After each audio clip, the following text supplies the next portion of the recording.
Hello everyone. एक बहुत बहुत बहुत बड़ी ही बैड न्यूज़ मार्केट के लिए देखने को मिल रही है और ये वो है कि जो यूएस और ईरान का जो वॉर था वहाँ पे कोई भी डी एस्केलेशन देखने को नहीं मिल रहा है और अब हर घंटे के साथ हर मिनट के साथ चीज़ें बिगड़ती हुई नज़र आ रही हैं और उनका रिफ्लेक्शन अब मार्केट में भी दिखाई दे रहा है। अगर मैं बात करूँ हमारे ग्लोबल मार्केट्स की तो आप यहाँ पे देख सकते हैं गिफ्ट निफ्टी, निक्कई और अपना ये KOSPI, Taiwan weighted, Hang Seng, Jakarta composite, हर एक मार्केट गिरा हुआ दिख रहा है। हर एक मार्केट बहुत बुरी तरह से पिटा हुआ दिख रहा है। अगर मैं गिफ्ट निफ्टी की बात करूं तो गिफ्ट निफ्टी अभी -2.37% नीचे है। लगभग 2.5% गिफ्ट निफ्टी नीचे दिखाई दे रहा है। निकई की बात करें तो निकई 3% नीचे है।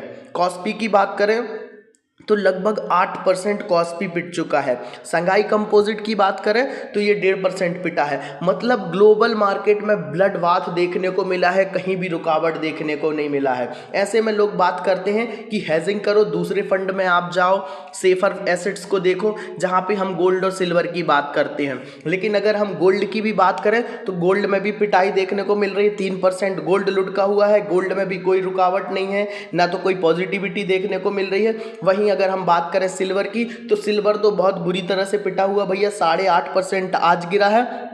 कल रात तक भी सिल्वर बहुत पिटा था। मतलब ये मान के चलो कि कल सिल्वर का ETF और गोल्ड के ETF में भी बहुत प्रॉब्लम देखने को मिल सकती है अगर ये ऐसे ही क्लोजिंग करते हैं तो, क्योंकि कल रात की गिरावट और आज की गिरावट ये दोनों चीज़ मिलकर के सिल्वर और गोल्ड में बहुत बड़ी प्रॉब्लम्स को क्रिएट कर देगी। और जो सबसे बड़ा मार्केट के लिए नेगेटिव है वो है क्रूड ऑयल। अगर क्रूड ऑयल का आज आप रेट देखें तो आप देख सकते हैं कितनी बुरी तरह से क्रूड ऑयल ऊपर गया है। इससे बहुत बड़ी प्रॉब्लम्स होगी, हम सबके लिए प्रॉब्लम्स होगी। गुड्स में प्रॉब्लम्स आएंगी, नॉर्मल खाने पीने की चीज़ों में दिक्कत आएंगी, उनके रेट बढ़ेंगे, डीजल पेट्रोल के रेट बढ़ेंगे। तो यहाँ पे चीज़ें बिल्कुल भी संभलती हुई नज़र नहीं आ रही हैं। अब तो भाई मार्केट को ऊपर वाला ही बचाए, है ना। चीज़ें बहुत बुरी तरह से बिगड़ चुकी हैं और सारी चीज़ें बिगड़ेंगी, है ना। एक चीज़ नहीं है। यहाँ पे मेन प्रॉब्लम क्या है कि पोर्टफोलियो को हेज करने के लिए भी कोई चीज़ नहीं बची हुई है। गोल्ड भी पिट रहा है, सिल्वर भी पिट रहा है, तो क्या अब इंसान क्रूड ऑयल में पैसे लगाएगा या तो फिर इंडिया बिक्स में पैसे लगाएगा, है ना। तो कहाँ पे आप अपना सेफर एसेट देखेंगे। तो चीज़ें बुरी तरह से पिट रही हैं। आप देखो 8.5% गोल्ड का गिर रहा है, जबकि वॉर काइंड ऑफ सिचुएशन बनी हुई है। तो ऐसे समय में अब इन्वेस्टर कहाँ जाए।